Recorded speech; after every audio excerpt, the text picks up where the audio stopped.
Welcome to UPSC Civil 360. Today we are going to discuss Polity from the Udan magazine of PW Only IAS. इस video का notes के लिए हमारा Telegram channel join करें, link description में है. So let's dive deep into the topic. आज हम भारतीय संविधान की प्रमुख विशेषताओं पर एक गहरी नजर डालने जा रहे हैं. अक्सर इसे सिर्फ एक जटिल कानूनी दस्तावेज समझ लिया जाता है, पर आज हम इसकी परतों को खोलकर देखेंगे कि ये कैसे भारत की कहानी कहता है और एक एस्पिरेंट के लिए इसके कोर आइडियाज को समझना क्यों जरूरी है. तो सबसे पहले बिल्कुल बेसिक से शुरू करते हैं. जब हम कॉन्स्टिट्यूशन या संविधान कहते हैं तो इसका असल में मतलब क्या है? ये बहुत अच्छा स्टार्टिंग पॉइंट है. देखिए, कॉन्स्टिट्यूशन यानी संविधान किसी भी देश का फंडामेंटल लॉ होता है. ये उन सिद्धांतों का एक कलेक्शन है जिनके आधार पर किसी देश की सरकार बनती है और काम करती है.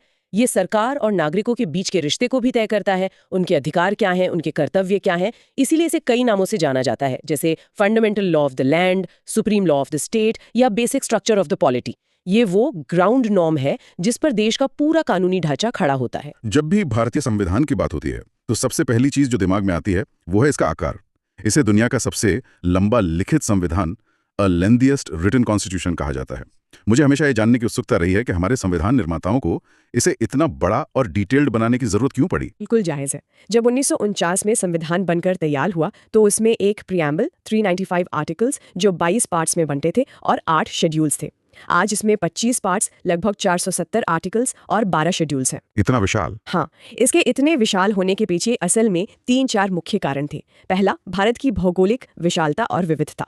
हर क्षेत्र, हर समुदाय की जरूरतों का ध्यान रखना था. दूसरा, ऐतिहासिक कारण, खासकर गवर्नमेंट ऑफ इंडिया एक्ट 1935 जो खुद बहुत बड़ा था और हमारे संविधान का स्ट्रक्चरल पार्ट काफी हद तक उसी पर आधारित है. अच्छा. तीसरा, केंद्र और राज्य दोनों के लिए एक ही संविधान है. और चौथा, कह सकते हैं कि संविधान सभा में वकीलों का दबदबा था जिनकी आदत होती है हर बात को पूरी डिटेल में लिखने की ताकि कोई एम्बिग्विटी न रहे. आपने गवर्नमेंट ऑफ इंडिया एक्ट 1935 का जिक्र किया. ये एक आम आलोचना भी है कि हमारा संविधान एक उधार का थैला है, कि इसके ज्यादातर प्रावधान दूसरे देशों से लिए गए हैं.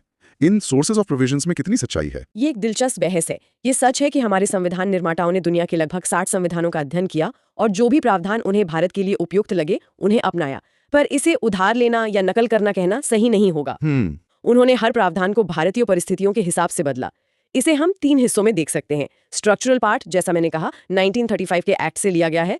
फिलोसॉफिकल पार्ट, जिसमें फंडामेंटल राइट्स और directive principles of state policy यानी डीपीएसपी आते हैं, वो क्रमशः अमेरिकन और आयरिश कॉन्स्टिट्यूशन से प्रेरित हैं. अच्छा, तो राइट्स अमेरिका से और प्रिंसिपल्स आयरलैंड से. बिल्कुल. और पॉलिटिकल पार्ट यानी सरकार का संसदीय स्वरूप वो ब्रिटिश कॉन्स्टिट्यूशन पर आधारित है. तो ये उधार नहीं बल्कि दुनिया के बेहतरीन विचारों का एक इंटेलिजेंट अडेप्टेशन है. इसी अडेप्टेशन का एक और उदाहरण शायद हमारी शासन प्रणाली है. हम इसे फेडरल सिस्टम कहते हैं, लेकिन इसमें एक मजबूत केंद्र की तरफ झुकाव दिखता है, जिसे यूनिटरी बायस कहते हैं. ये संतुलन कैसे काम करता है? बिल्कुल सही पकड़ा आपने. हमारा संविधान फॉर्मली तो भारत को एक फेडरेशन नहीं कहता, बल्कि आर्टिकल 1 इसे यूनियन ऑफ स्टेट्स कहता है. Union of states, right? हाँ. इसमें फेडरल सिस्टम की सारी विशेषताएं हैं, जैसे 2 सरकारें, केंद्र और राज्य, शक्तियों का स्पष्ट विभाजन, डिवीजन ऑफ पावर्स, एक लिखित संविधान, द्विसदनीय व्यवस्था यानी बाइकैमरलिज्म और संविधान की सर्वोच्चता. लेकिन साथ ही इसमें कुछ मजबूत यूनिटरी फीचर्स भी हैं. जैसे एक मजबूत केंद्र, सिंगल सिटीजनशिप, एक इंटीग्रेटेड जुडिशरी और खास तौर पर इमरजेंसी प्रोविजंस जो संकट के समय पूरे देश को एक यूनिटरी सिस्टम में बदल देते हैं. यह भारत की एकता और अखंडता को बनाए रखने के लिए एक सोची समझी व्यवस्था है. और जब संविधान को बदलने की बात आती है तो ये प्रक्रिया कितनी कठिन या आसान है? या रिजिडिटी और फ्लेक्सिबिलिटी का क्या बैलेंस है? यहाँ भी हमारे निर्माताओं ने एक बीच का रास्ता अपनाया. उन्होंने ना तो अमेरिकी संविधान की तरह इसे बहुत ज्यादा रिजिड बनाया जिसे बदलना लगभग नामुमकिन हो, सही, और न ही ब्रिटिश व्यवस्था की तरह इतना फ्लेक्सिबल कि उसे एक आम कानून की तरह आसानी से बदला जा सके. भारतीय संविधान इन दोनों का एक मिश्रण है. कुछ प्रावधानों को संसद सिंपल मेजॉरिटी से बदल सकती है, जबकि ज्यादातर महत्वपूर्ण बदलावों के लिए स्पेशल मेजॉरिटी की जरूरत होती है. और कुछ के लिए तो राज्यों की सहमति भी चाहिए होती है ना? बिल्कुल. जो प्रावधान देश के फेडरल स्ट्रक्चर को प्रभावित करते हैं उनके लिए स्पेशल मेजॉरिटी के साथ साथ कम से कम आधे राज्यों की सहमति भी जरूरी है. तो हमारी सरकार का स्वरूप पार्लियामेंट्री फॉर्म ऑफ गवर्नमेंट है, जो हमने ब्रिटिश वेस्टमिंस्टर मॉडल से लिया है.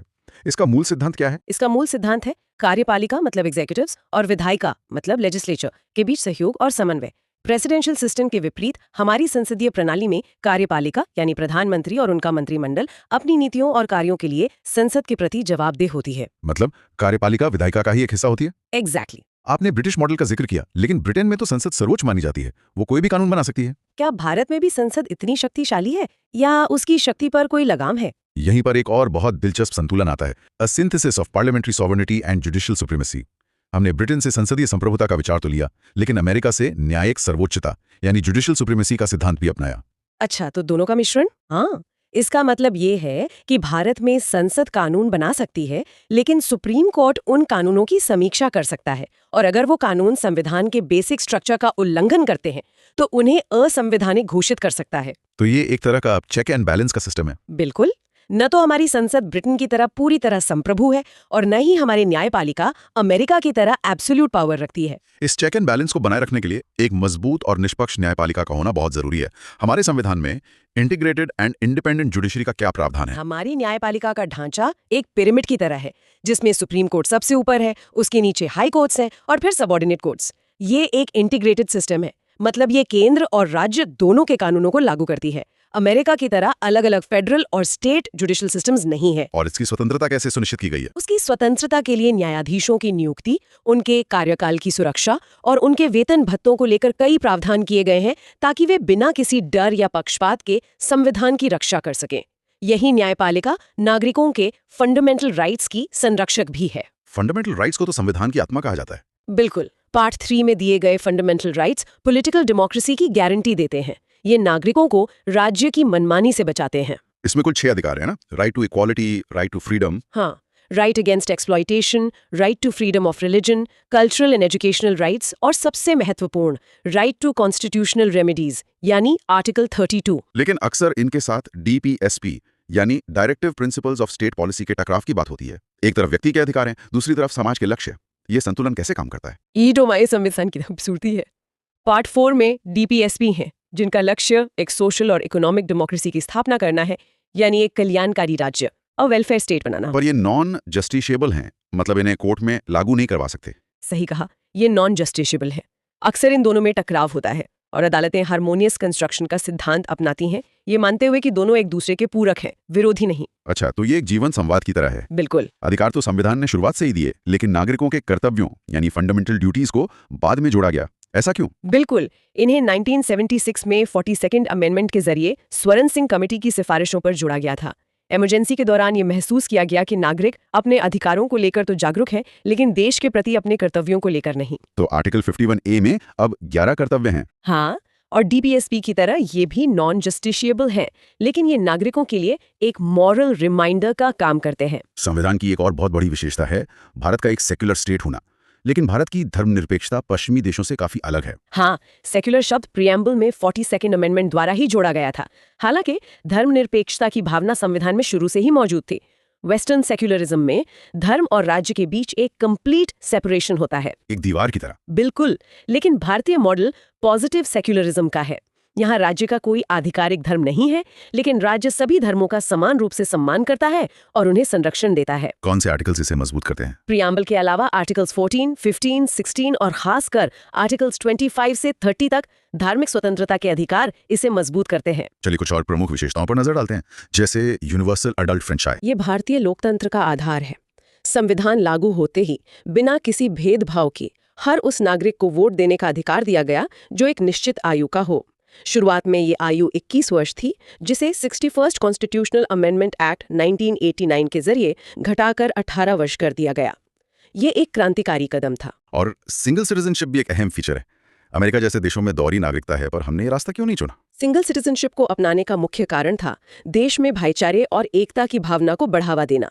इसका मतलब है कि आप चाहे किसी भी राज्य में पैदा हुए हों या रहते हों, आप सिर्फ भारत के नागरिक हैं। आपको पूरे देश में समान राजनीतिक और नागरिक अधिकार प्राप्त हैं। ये क्षेत्रीय अलगाववाद की भावना को कमजोर करता है। बिल्कुल। लोकतंत्र सिर्फ चुनाव कराने तक सीमित नहीं है, इसे सही से चलाने के लिए कुछ निष्पक्ष संस्थाओं की भी जरूरत होती है। संविधान में ऐसी कौन सी इंडिपेंडेंट बॉडीज का प्रावधान है? ऑडिटर जनरल यानी CAG, जो सरकार के खर्चों पर नजर रखता है। UPSC भी इसी में आता है? हाँ, यूनियन पब्लिक सर्विस कमीशन, जो मेरिट के आधार पर भर्ती करता है, और स्टेट पब्लिक सर्विस कमीशंस। इनकी स्वतंत्रता लोकतंत्र के लिए बहुत जरूरी है। आपने पहले यूनिटरी बायस का जिक्र करते हुए इमरजेंसी प्रोविजंस की बात की थी। ये प्रावधान देश की संप्रभुता के लिए जरूरी हैं, लेकिन इन पर हमेशा एक बहस भी छिड़ी रहती है। हाँ, क्योंकि ये प्रावधान असाधारण परिस्थितियों से निपटने के लिए बनाए गए हैं। संविधान में 3 तरह के आपातकाल का जिक्र है। नेशनल इमरजेंसी, आर्टिकल 352, जो युद्ध या बाहरी आक्रमण के समय लगाई जाती है। स्टेट इमरजेंसी या प्रेसिडेंट्स रूल, आर्टिकल्स 356 एंड 365 जब किसी राज्य में संवैधानिक तंत्र विफल हो जाता है। और फाइनेंशियल इमरजेंसी। हाँ, फाइनेंशियल इमरजेंसी, आर्टिकल 360 जब देश की वित्तीय स्थिरता को खतरा हो। इन प्रावधानों की सबसे खास बात यह है कि आपातकाल के दौरान बिना किसी संविधान संशोधन के देश का फेडरल स्ट्रक्चर एक यूनिटरी स्ट्रक्चर में बदल जाता है। सत्ता का विकेंद्रीकरण यानी पावर को ग्रासरूट्स लेवल तक ले जाना भी एक अहम सिद्धांत है। इस दिशा में 3 टियर गवर्नमेंट का विचार कैसे विकसित हुआ? ये गांधी जी के ग्राम स्वराज के सपने का एक प्रतिबिंब है। मूल संविधान के डीपीएसपी आर्टिकल 40 में ग्राम पंचायतों को संगठित करने की बात कही गई थी। लेकिन इसे संवैधानिक दर्जा बाद में मिला है ना? हाँ, 1992 में 73rd अमेंडमेंट एक्ट ने पंचायतों को और 74th अमेंडमेंट एक्ट ने म्युनिसिपैलिटीज को संवैधानिक मान्यता दी। इससे सरकार का एक तीसरा स्तर यानी स्थानीय सरकार अस्तित्व में आया। और इसी विकेंद्रीकरण की भावना को आगे बढ़ाते हुए कोऑपरेटिव सोसाइटीज को भी संवैधानिक दर्जा दिया गया। हाँ, 97th अमेंडमेंट एक्ट 2011 ने सहकारी समितियों को एक संवैधानिक दर्जा और सुरक्षा प्रदान की। इसके तहत कोऑपरेटिव सोसाइटी बनाने के अधिकार को एक फंडामेंटल राइट आर्टिकल 19 बनाया गया। एक नया डीपीएसपी आर्टिकल 43B जोड़ा गया और संविधान में एक नया पार्ट IXB भी जोड़ा गया। इतनी सारी विशेषताओं के बावजूद, जैसा हमने शुरू में बात की थी, संविधान की कुछ आलोचनाएं भी होती हैं। एक एस्पिरेंट को इन क्रिटिसिज्म्स ऑफ इंडियन कॉन्स्टिट्यूशन के बारे में क्या पता होना चाहिए? मुख्य रूप से 4 आलोचनाएं की जाती हैं। पहली, अ बोरोड कॉन्स्टिट्यूशन, जिसकी हम चर्चा कर चुके हैं। दूसरी, a carbon copy of the 1935 act, क्योंकि बहुत सारे प्रशासनिक विवरण वहीं से लिए गए हैं। तीसरी, इसका आकार, एलिफेंटाइन साइज। सही। और चौथी, इसे पैराडाइज ऑफ लॉयर्स कहा जाता है, क्योंकि इसकी भाषा और व्याख्या इतनी जटिल है कि उसे केवल वकील ही समझ सकते हैं। ये तो हुई संविधान की विशेषताएं। अब अगर हम इसके स्ट्रक्चर की बात करें तो इसमें 25 पार्ट्स हैं। तो संविधान के पार्ट्स एक तरह से पूरे देश की गवर्नेंस का ब्लूप्रिंट है, एक सिस्टमैटिक इंडेक्स। तो शुरुआत कहाँ से होती है? पहले देश की जमीन और उसके नागरिकों से, आई अज्यूम। एकदम सही, बिल्कुल फाउंडेशनल लेवल से। पार्ट 1 है the union and it's territories, जो आर्टिकल्स 1 से 4 तक कवर करता है। फिर इसके ठीक बाद आता है पार्ट 2, सिटीजनशिप, आर्टिकल्स 5 से 11। मतलब पहले देश, फिर देश का नागरिक कौन है, ये तय किया गया। और जब देश और नागरिक तय हो गए, तब आते हैं उनके अधिकार, यानी part 3, fundamental rights. Precisely. Part 3, articles 12 से 35, जिसे संविधान का दिल भी कहते हैं। पर इसके ठीक बाद पार्ट 4 में directive principles of state policy रखे गए हैं। अच्छा, तो डीपीएसपी जो आर्टिकल्स 36 to 51 है, ये राइट्स से कैसे अलग है? ये एक तरह से सरकार के लिए गाइडलाइंस है। सही समझा आपने। अगर फंडामेंटल राइट्स नागरिकों को दी गई गारंटीज हैं, तो डीएसपी सरकार के लिए निर्देश हैं कि उन्हें कैसा देश बनाना है। और इसी सोच को आगे बढ़ाते हुए बाद में पार्ट 4A जोड़ा गया, आर्टिकल 51A, जो फंडामेंटल ड्यूटीज की बात करता है। अधिकार हैं तो कर्तव्य भी हैं।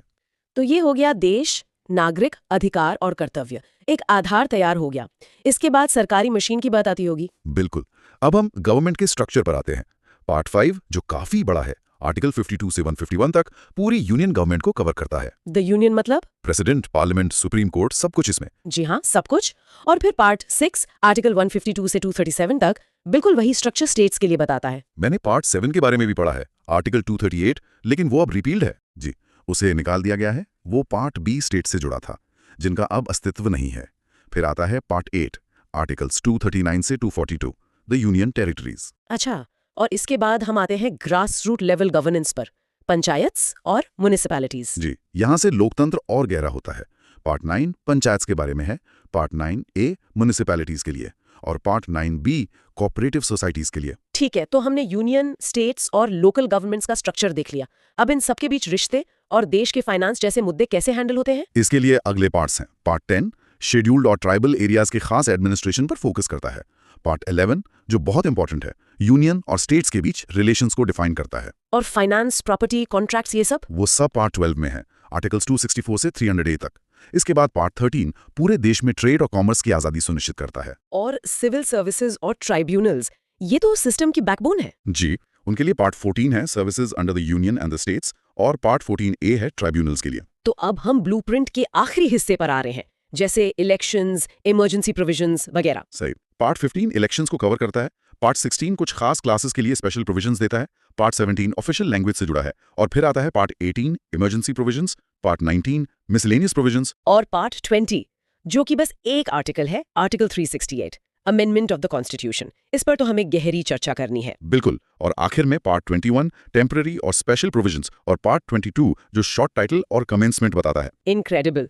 तो इन पार्ट्स ने हमें संविधान का पूरा ब्लूप्रिंट दे दिया, लेकिन इस ब्लूप्रिंट में कई जगह पर सी अपेंडिक्स जैसा कुछ होता है, जहां सारी डिटेल्ड लिस्ट्स और टेबल्स हैं। संविधान में इन अपेंडिक्सेस को हम शेड्यूल्स कहते हैं, है ना? क्या खूब एनालॉजी है, बिल्कुल सही। शेड्यूल्स में वो सारी जानकारी है जो आर्टिकल्स के टेक्स्ट में फिट नहीं बैठती। जैसे फर्स्ट शेड्यूल, उसमें सभी स्टेट्स और यूनियन टेरिटरीज के नाम और उनके क्षेत्रों की पूरी लिस्ट है।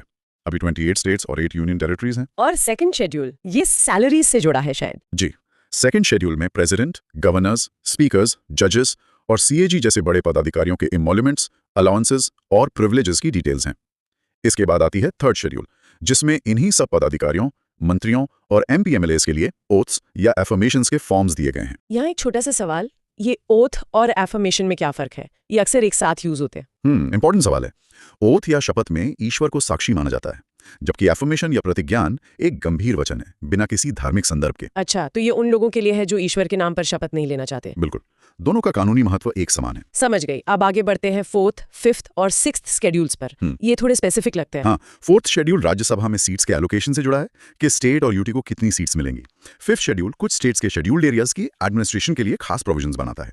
और सिक्स्थ शेड्यूल और भी स्पेसिफिक है। सिक्स्थ शेड्यूल वो नॉर्थ ईस्ट के लिए है ना? जी, ये सिर्फ 4 राज्यों असम, मेघालय, त्रिपुरा और मिजोरम के ट्राइबल एरियाज के एडमिनिस्ट्रेशन पर फोकस करता है। यहाँ से चीजें सच में इंटरेस्टिंग होने लगती हैं, खास करके 7th शेड्यूल और डिवीजन ऑफ पावर्स। बिल्कुल, 7 शेड्यूल हमारे फेडरल ढांचे की नींव है। ये आर्टिकल 246 के अंडर कानून बनाने की शक्तियों को 3 लिस्ट में बांटता है। 3 लिस्ट्स? यूनियन, स्टेट और कॉन्करेंट। जी।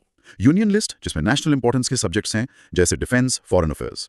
स्टेट लिस्ट जिसमें स्थानीय महत्व के सब्जेक्ट्स हैं जैसे पुलिस, पब्लिक हेल्थ। और तीसरी है कॉन्करेंट लिस्ट, जिसमें एजुकेशन जैसे सब्जेक्ट्स हैं जिन पर यूनियन और स्टेट्स दोनों कानून बना सकते हैं। और अगर कॉन्करेंट लिस्ट के किसी सब्जेक्ट पर सेंटर और स्टेट के कानून में टकराव हो जाए तो? ऐसी स्थिति में सेंट्रल लॉ ही मान्य होगा। और अगर कोई नया सब्जेक्ट आ जाए जो तीनों लिस्ट में से कहीं ना हो, तो वो रेसिड्यूरी सब्जेक्ट्स कहलाता है, जिस पर कानून बनाने की पावर सिर्फ पार्लियामेंट के पास है। अच्छा, अब आते हैं 8th शेड्यूल पर, जो भाषाओं से जुड़ा है। जी, 8th शेड्यूल संविधान द्वारा मान्यता प्राप्त भाषाओं की सूची है। जब संविधान बना था तब इसमें 14 भाषाएं थीं, अब 22 हैं। इसमें बाद में काफी भाषाएं जोड़ी गईं, अमेंडमेंट्स के जरिए। जी हाँ, जैसे सिंधी को 21st अमेंडमेंट से, फिर कोंकणी, मणिपुरी, नेपाली को 71st से, और बोडो, डोगरी, मैथिली, संथाली को 92nd अमेंडमेंट से जोड़ा गया। और वो ओडिया का नाम भी चेंज हुआ था। बिल्कुल, 96th अमेंडमेंट 2011 से उड़िया का नाम बदलकर ओडिया किया गया। ये यूपीएससी 2024 के पर्सपेक्टिव से भी रिलेवेंट था। सही।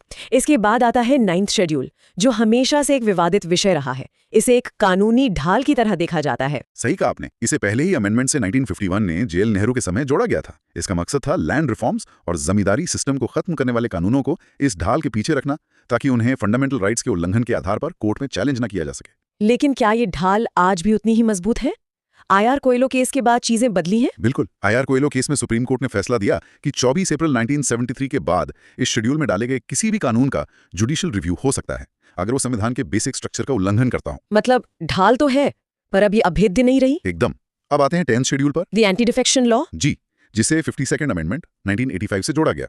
ये दल बदल के आधार पर एमपीज और एमएलएस के डिस्क्वालिफिकेशन से जुड़ा है। राइट। और आखिरी दो, 11th और 12th। 11 शेड्यूल 73rd अमेंडमेंट से आया, जो पंचायतों की शक्तियों को बताता है। इसमें 29 विषय हैं। और आखिर में 12th शेड्यूल 74th अमेंडमेंट से जोड़ा गया, जो म्युनिसिपैलिटीज की शक्तियों से जुड़ा है, और इसमें 18 विषय हैं। शेड्यूल्स के अलावा सोर्स में कुछ और इंपॉर्टेंट फीचर्स भी मेंशन किए गए हैं, जैसे 3-tier गवर्नमेंट। जी, 73rd और 74th अमेंडमेंट्स ने पंचायतों और म्युनिसिपैलिटीज को कॉन्स्टिट्यूशनल दर्जा देकर 3-tier गवर्नमेंट यानी सेंटर, स्टेट और लोकल की नींव को मजबूत किया। और कोऑपरेटिव सोसाइटीज का भी जिक्र है। हाँ, 97th अमेंडमेंट 2011 ने कोऑपरेटिव सोसाइटीज को कॉन्स्टिट्यूशनल स्टेटस दिया। उन्हें बनाना एक फंडामेंटल राइट बनाया गया आर्टिकल 19 के अंडर, और एक नया डीपीएसपी भी जोड़ा गया article 43B। Amendment of the constitution, part XX, article 368। जी, ये प्रोसेस देश के फंडामेंटल लॉ को चेंज करने का है। ये फीचर साउथ अफ्रीका के कॉन्स्टिट्यूशन से बोरो किया गया है। हमारा प्रोसीजर ना ही फ्लेक्सिबल है ब्रिटेन की तरह और ना ही रिजिड है यूएसए की तरह, बल्कि दोनों का एक सिंथेसिस है। और इसमें एक बहुत इंपॉर्टेंट सीमा है, बेसिक स्ट्रक्चर वाली। बिल्कुल, पार्लियामेंट संविधान को अमेंड कर सकती है, लेकिन उन प्रोविजंस को नहीं जो बेसिक स्ट्रक्चर बनाते हैं। ये केशवानंदा भारती केस 1973 से स्थापित हुआ। Let's break down the procedure step by step. Bill कहाँ इंट्रोड्यूस हो सकता है? अमेंडमेंट बिल सिर्फ पार्लियामेंट के किसी भी हाउस में इंट्रोड्यूस हो सकता है, मिनिस्टर या प्राइवेट मेंबर द्वारा। स्टेट लेजिस्लेचर नहीं कर सकती। और प्रेसिडेंट की प्रायर परमिशन जरूरी है? नहीं, इंट्रोडक्शन के लिए प्रायर परमिशन जरूरी नहीं। ये यूपीएससी 2022 में पूछा गया था। और मेजॉरिटी? स्पेशल मेजॉरिटी चाहिए होती है। ये क्या है? इसका मतलब है 50% of total membership plus 2/3 of members present in voting. मतलब एक डबल लॉक सिस्टम है। और दोनों हाउसेस को अलग अलग पास करना जरूरी है, जॉइंट सिटिंग का कोई प्रोविजन नहीं। जी हाँ, डिसएग्रीमेंट पर जॉइंट सिटिंग का कोई प्रोविजन नहीं है। बिल को दोनों हाउसेस से अलग अलग पास करना जरूरी है। और फेडरल प्रोविजंस के अमेंडमेंट के लिए? उसके लिए स्पेशल मेजॉरिटी के साथ साथ हाफ द स्टेट से रेटिफिकेशन भी चाहिए होता है, सिंपल मेजॉरिटी से। और जब बिल पास हो जाता है तब प्रेसिडेंट का क्या रोल है? प्रेसिडेंट के लिए असेंट देना ऑब्लिगेटरी है। 24th अमेंडमेंट के बाद वो ना बिल पर अपनी असेंट रोक सकते हैं, ना ही पार्लियामेंट को रिकंसिडरेशन के लिए लौटा सकते हैं। आपने डिफरेंट टाइप्स ऑफ मेजॉरिटीज का जिक्र किया। ये कॉन्सेप्ट थोड़ा कंफ्यूजिंग हो सकता है। Let's simplify it. जरूर। सबसे पहले है सिंपल मेजॉरिटी, यानी majority of the members present and voting. ज्यादातर काम इसी से होते हैं, जैसे नए स्टेट्स बनाना या सुप्रीम कोर्ट में जजेस का नंबर बढ़ाना, और ये आर्टिकल 368 के अंडर नहीं आती। ओके। फिर है एब्सोल्यूट मेजॉरिटी। वो है majority of the total membership of the house, चाहे कोई एब्सेंट हो या सीट खाली हो। एक इफेक्टिव मेजॉरिटी भी होती है जी। वो है majority of the effective strength of the house, यानी टोटल स्ट्रेंथ माइनस वैकेंसीज, जैसे हाउस के चेयर को रिमूव करने के लिए। और फिर आती है स्पेशल मेजॉरिटी, जिसकी भी अलग अलग टाइप्स हैं। हाँ, एक है special majority as per article 249, फिर है स्पेशल मेजॉरिटी अंडर आर्टिकल 368 जिसकी हमने बात की। और सबसे टफ वाले? प्रेसिडेंट की इंपीचमेंट के लिए हाँ, वो है स्पेशल मेजॉरिटी अंडर आर्टिकल 61, यानी majority of not less than 2/3 of the total membership of the house. और वो जिसमें स्टेट्स का कंसेंट भी चाहिए? वो है special majority of parliament and consent of states. Federal provisions इससे अमेंड होते हैं, जैसे 101st अमेंडमेंट, जीएसटी। इसमें कोई टाइम लिमिट नहीं है स्टेट्स के लिए। अब देखते हैं कि किस प्रोविजन के लिए कौन सी मेजॉरिटी चाहिए। सिंपल मेजॉरिटी से क्या क्या अमेंड हो सकता है? बहुत कुछ, जैसे नए स्टेट्स बनाना, सिटीजनशिप के नियम, लेजिस्लेटिव काउंसिल्स का क्रिएशन या abolition, salaries, quorum, use of English, 5th और 6th शेड्यूल्स भी। और स्पेशल मेजॉरिटी से? फंडामेंटल राइट्स, डीपीएसपीज और बाकी सभी प्रोविजंस जो 1st और 3rd कैटेगरीज में नहीं आते। और सबसे कठिन procedure special majority plus ratification of state से? इससे फेडरल प्रोविजंस अमेंड होते हैं, जैसे election of the president, executive powers of union and states, supreme court and high courts, 7th schedule, representation of states in parliament और article 368 खुद। Procedure पर भी कुछ आलोचनाएं हैं। Yes, the source highlights a few key issues. जैसे USA के unlike Indian states constitutional amendments initiate नहीं कर सकते। ये अथॉरिटी सिर्फ पार्लियामेंट के पास है। और जॉइंट सिटिंग का प्रोविजन ना होना भी एक इशू है। बिल्कुल। और स्टेट्स के रैटिफिकेशन के लिए कोई टाइम लिमिट नहीं है। ये भी नहीं बताया कि स्टेट्स अपना अप्रूवल वापस ले सकती हैं या नहीं। इन सब से जुडिशरी में मामले ले जाने का स्कोप बढ़ जाता है। Let's revisit the 9th schedule. हमारे पास इस पर एक इंटरेस्टिंग केस स्टडी है, IR कोहेलो केस। हाँ, ये एक इंपॉर्टेंट सवाल उठाता है। 9th शेड्यूल को लैंड रिफॉर्म लॉज के लिए एक स्ट्रॉन्ग शील्ड की तरह बनाया गया था, लेकिन IR कोहेलो केस में सुप्रीम कोर्ट ने इसे बदल दिया। कोर्ट ने कहा कि 9th शेड्यूल में रखे गए लॉज भी स्ट्राइक डाउन किए जा सकते हैं अगर वो कॉन्स्टिट्यूशन के बेसिक स्ट्रक्चर को वायलेट करते हैं। तो शील्ड तो रहा, पर अब अनबीटेबल नहीं था। अब कुछ मेजर कॉन्स्टिट्यूशनल अमेंडमेंट एक्ट्स पर एक नजर डालते हैं। ये अमेंडमेंट्स अपने आप में भारत की कहानी बताते हैं। चलिए शुरू करते हैं। सबसे पहले फर्स्ट CA 1951। हाँ, पहले प्रधानमंत्री जवाहरलाल नेहरू के समय इसने राज्य को सोशली और इकोनॉमिकली बैकवर्ड क्लासेस की उन्नति के लिए स्पेशल प्रोविजंस बनाने का अधिकार दिया। और 9th शेड्यूल भी इसी से जोड़ा गया था। जी, ताकि भूमि सुधार और अन्य कानूनों को जुडिशियल रिव्यू से बचाया जा सके। आर्टिकल्स 31, 31A और 31B भी जोड़े गए। और आर्टिकल 19(1) पर भी कुछ नए प्रतिबंध लगाए गए। हाँ, public order, friendly relations with foreign states और इंसाइटमेंट टू एन ऑफेंस, ये 3 नए आधार जोड़े गए। ठीक है। अब 7th CA 1956। ये स्टेट्स रीऑर्गेनाइजेशन एक्ट से जुड़ा है।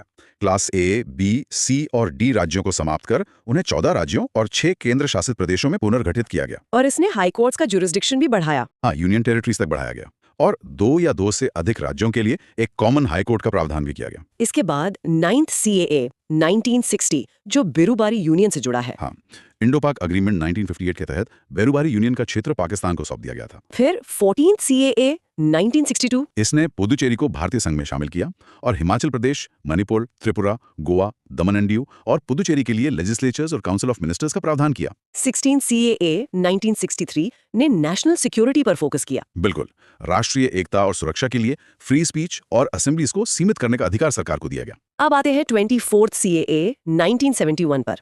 यहाँ से पार्लियामेंट और जुडिशरी के बीच का टकराव बढ़ता है। बिल्कुल, गोलकनाथ केस के जवाब में इस संशोधन ने संसद को फंडामेंटल राइट सहित संविधान के किसी भी हिस्से में संशोधन करने की शक्ति की पुष्टि की। और प्रेसिडेंट के लिए कॉन्स्टिट्यूशनल अमेंडमेंट बिल पर सहमति देना अनिवार्य कर दिया। हाँ, वीटो पावर खत्म कर दी। फिर 25th CAA 1971 ने राइट टू प्रॉपर्टी को और सीमित किया। जी, इसने कहा कि आर्टिकल 39B या 39C के तहत बने कानूनों को आर्टिकल 14, 19 और 31 के आधार पर चुनौती नहीं दी जा सकती। और 26 CAA 1971। इसने रियासतों के पूर्व शासकों के प्रिवी पर्सेस और विशेषाधिकारों को समाप्त कर दिया। फिर 35th और 36th CAA जो सिक्किम से जुड़े हैं। हाँ, 35th CAA 1974 ने सिक्किम को भारत का एसोसिएट स्टेट बनाया और फिर अगले ही साल 36th CAA 1975 ने सिक्किम को एक फुल फ्लेज्ड स्टेट बना दिया। 39th CAA 1975 ये इमरजेंसी के दौरान आया था। जी, इसने president, vice president, prime minister और लोकसभा के स्पीकर के चुनाव को अदालतों की जांच से ही बाहर कर दिया। और फिर आया 42nd CAA 1976 जिसे मिनी कॉन्स्टिट्यूशन भी कहते हैं। हाँ, इसने संविधान में बहुत बड़े बदलाव किए। प्रियम्बल में 3 नए शब्द जोड़े गए, सोशलिस्ट, सेक्युलर और integrity. Fundamental duties part 4A को भी जोड़ा गया। 4 नए डायरेक्टिव प्रिंसिपल्स भी जोड़े गए, जैसे बच्चों का स्वस्थ विकास, समान न्याय और मुफ्त कानूनी सहायता। और पर्यावरण की सुरक्षा। बिल्कुल, इसने DPSPs को फंडामेंटल राइट्स पर वरीयता दी और संसद को असीमित संशोधन शक्तियां दी। और 5 विषयों को कंकरेंट लिस्ट में ट्रांसफर किया गया। हाँ, education, forest, weights and measures, protection of wild animals and birds और एडमिनिस्ट्रेशन ऑफ जस्टिस। इमरजेंसी के बाद 43rd और 44th अमेंडमेंट्स आए इन बदलावों को पलटने के लिए। हाँ, 44th CAA 1978 ज्यादा महत्वपूर्ण था। इसने इंटरनल डिस्टर्बेंस शब्द को आर्म्ड रिबेलियन से बदल दिया। और प्रेसिडेंट केवल कैबिनेट की लिखित सिफारिश पर ही नेशनल इमरजेंसी घोषित कर सकते हैं। और सबसे बड़ी बात, राइट टू प्रॉपर्टी को फंडामेंटल राइट्स की लिस्ट से हटाकर इसे केवल एक लीगल राइट बना दिया गया। इसने ये भी कहा कि इमरजेंसी के दौरान आर्टिकल 20 और 21 को सस्पेंड नहीं किया जा सकता। ये एक बहुत बड़ा सेफगार्ड था। आगे बढ़ते हैं। 52nd CAA 1985 anti defection law. हाँ, दल बदल को रोकने के लिए इसने 10th शेड्यूल को जोड़ा। फिर 61st CAA 1989 इसने मतदान की आयु 21 वर्ष से घटाकर 18 वर्ष कर दी। एक बहुत बड़ा कदम। और 69 CAA 1991 ने दिल्ली को नेशनल कैपिटल टेरिटरी का विशेष दर्जा दिया। जी, और 70 सदस्यीय विधानसभा और 7 सदस्यीय मंत्रिपरिषद का प्रावधान किया। 73rd और 74th CAA 1992 पंचायती राज और म्युनिसिपैलिटीज के लिए लैंडमार्क थे। बिल्कुल, इन्होंने लोकल सेल्फ गवर्नमेंट को संवैधानिक दर्जा दिया।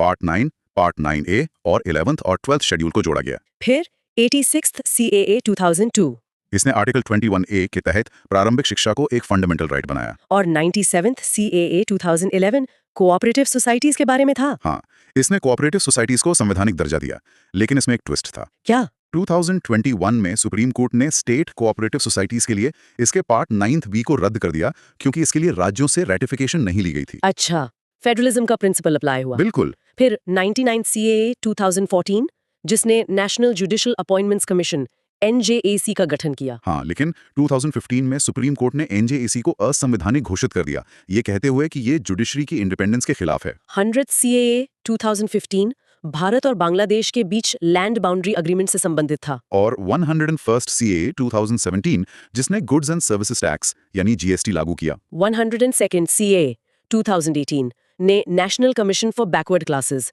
NCBC को संवैधानिक दर्जा दिया। और 103rd CAA 2019 ने इकोनॉमिकली वीकर सेक्शंस यानी EWS के लिए 10% आरक्षण का प्रावधान किया। 104th CAA 2020 ने SCs और STs के लिए सीटों के आरक्षण को 2030 तक बढ़ा दिया। पर एंग्लो इंडियन कम्युनिटी के लिए विशेष प्रतिनिधित्व को समाप्त कर दिया। और सबसे हालिया 106th CAA 2023 जिसने लोकसभा, राज्य विधानसभाओं और दिल्ली विधानसभाओं में महिलाओं के लिए 1/3 सीटें आरक्षित की हैं। So what does this all mean? इतने सारे अमेंडमेंट्स के बीच जुडिशरी ने एक संतुलन बनाने की कोशिश की है, जिसे हम बेसिक स्ट्रक्चर डॉक्ट्रिन कहते हैं। बिल्कुल, और ये एक जुडिशियल इनोवेटिव डॉक्ट्रिन है, मतलब ये संविधान में लिखा नहीं है, इसे अदालतों ने विकसित किया है। तो इसकी वर्तमान स्थिति क्या है? वर्तमान स्थिति यह है कि संसद आर्टिकल 368 के तहत संविधान के किसी भी हिस्से, यहां तक कि फंडामेंटल राइट्स में भी संशोधन कर सकती है, लेकिन संविधान के बेसिक स्ट्रक्चर को प्रभावित किए बिना। एग्जैक्टली। चलिए इससे जुड़े केसेस को क्रोनोलॉजिकली देखते हैं। सबसे पहले शंकरी प्रसाद केस 1951। इसमें सुप्रीम कोर्ट ने कहा कि आर्टिकल 368 के तहत संसद फंडामेंटल राइट्स में संशोधन कर सकती है। लेकिन फिर गोलकनाथ केस 1967 में कोर्ट ने अपना फैसला पलट दिया। हाँ, और कहा कि fundamental rights transcendental and immutable हैं, संसद उन्हें छीन नहीं सकती। पार्लियामेंट ने इस पर प्रतिक्रिया दी 24th अमेंडमेंट एक्ट 1971 के साथ। जी, जिसमें कहा गया कि संसद आर्टिकल 368 के तहत किसी भी FR को छीन सकती है। और फिर आया ऐतिहासिक केस समानंदा भारती केस 1973। इसमें सुप्रीम कोर्ट ने गोलकनाथ केस के फैसले को ओवररूल्ड किया और 24th अमेंडमेंट को बरकरार रखा, लेकिन यहीं पर बेसिक स्ट्रक्चर डॉक्ट्रिन को प्रतिपादित किया गया। मतलब संसद तो संशोधन कर सकती है, पर संविधान के मूल ढांचे को नहीं बदल सकती। हाँ, ये 7-6 के स्प्लिट वर्डिक्ट से आया था। और सुप्रीम कोर्ट के इतिहास की सबसे लंबी सुनवाई थी 68 कार्य दिवसों तक, इसके बाद 39th अमेंडमेंट 1975 आया। जिसे इंदिरा नेहरू गांधी केस 1975 में सुप्रीम कोर्ट ने अमान्य कर दिया, ये कहते हुए कि जुडिशियल रिव्यू एक बेसिक स्ट्रक्चर है। फिर 42nd अमेंडमेंट 1976 ने कहा कि संसद की शक्ति पर कोई सीमा नहीं है। जिसे मिनर्वा मिल्स केस 1980 में अमान्य कर दिया गया। कोर्ट ने फिर से जुडिशियल रिव्यू को बेसिक स्ट्रक्चर बताया। और वामन राव केस 1981 में एससी ने एक कट ऑफ डेट तय कर दी। हाँ, कि बेसिक स्ट्रक्चर डॉक्ट्रिन 24 अप्रैल 1973 यानी केशवानंदा भारती केस की तारीख के बाद किए गए संशोधनों पर लागू होगा। तो इस डॉक्ट्रिन के तहत कौन कौन से एलिमेंट्स बेसिक फीचर्स माने गए हैं? ये लिस्ट समय के साथ विकसित हुई है। इसमें शामिल हैं separation of powers, sovereign, democratic and Republican nature, secular character, federal character, unity and integrity of the nation, parliamentary system, judicial review, rule of law, supremacy of the constitution, free and fair elections, independence of judiciary और भी बहुत कुछ। Minerva mills के फैसले में chief justice वाई.वी. Chandrachud का एक बहुत पावरफुल कोट है। यस, उन्होंने कहा था, it may amend but it can not destroy, for a constitution without limits is no constitution at all. क्या बात है! ये बेसिक स्ट्रक्चर के सार को दर्शाता है कि संसद संविधान की मालिक नहीं बल्कि उसकी रक्षक है। बिल्कुल। अंत में एक दिलचस्प topic, the order of precedence. ये क्या है? ये मिनिस्ट्री ऑफ होम अफेयर्स द्वारा बनाई रखी गई एक प्रोटोकॉल लिस्ट है। इसमें भारत सरकार के फंक्शनरीज और अथॉरिटीज को उनके रैंक और ऑफिस के अनुसार दर्ज किया जाता है। तो इसका उपयोग सिर्फ स्टेट और सेरेमोनियल अवसरों के लिए होता है? हाँ, सरकार के दिन प्रतिदिन के कामकाज में इसका कोई एप्लीकेशन नहीं है। तो चलिए कुछ सबसे महत्वपूर्ण डिग्निटरीज का क्रम देखते हैं। नंबर 1 पर प्रेसिडेंट, नंबर 2 पर वाइस प्रेसिडेंट, 3 पर प्राइम मिनिस्टर और 4 पर गवर्नर्स ऑफ स्टेट्स अपने संबंधित राज्यों के भीतर। 5 पर फॉर्मर प्रेसिडेंट्स और 5A पे डेप्यूटी प्राइम मिनिस्टर। रैंक 6 पर चीफ जस्टिस ऑफ इंडिया और स्पीकर ऑफ लोकसभा बराबर हैं। और रैंक 7 पर यूनियन के cabinet ministers, chief ministers, former prime ministers और ऑपोजिशन लीडर्स सब बराबर है। हाँ, और 17 पर होल्डर्स ऑफ भारत रत्न, जो एक विशेष सम्मान है। तो आज हमने संविधान संशोधन की प्रक्रिया से लेकर उसके संरक्षण के लिए जुडिशरी द्वारा विकसित बेसिक स्ट्रक्चर डॉक्ट्रिन तक का एक विस्तृत सफर तय किया। हमने देखा कि कैसे हमारा संविधान एक लिविंग डॉक्यूमेंट है जो समय के साथ बदलता है लेकिन अपने मूल सिद्धांतों को बनाए रखता है। हमने ये भी समझा कि संसद की संशोधन शक्ति और न्यायपालिका की समीक्षा शक्ति के बीच का ये गतिशील संतुलन ही भारतीय लोकतंत्र की मजबूती का आधार है। बिल्कुल। आज की चर्चा के बाद एक विचारणीय प्रश्न ये उठता है, ये देखते हुए कि बेसिक स्ट्रक्चर एक न्यायिक नवाचार है और अभी भी स्पष्ट रूप से परिभाषित नहीं है, क्या ये न्यायपालिका को एक लोकतांत्रिक रूप से चुनी हुई संसद पर अत्यधिक शक्ति देता है, या फिर संविधान की आत्मा की रक्षा के लिए ये अस्पष्टता एक आवश्यक सुरक्षा कवच है? जुडिशियल ओवरसाइट और जुडिशियल ओवररीच के बीच की रेखा कहाँ खींची जानी चाहिए? इस सवाल पर जरूर सोचिएगा।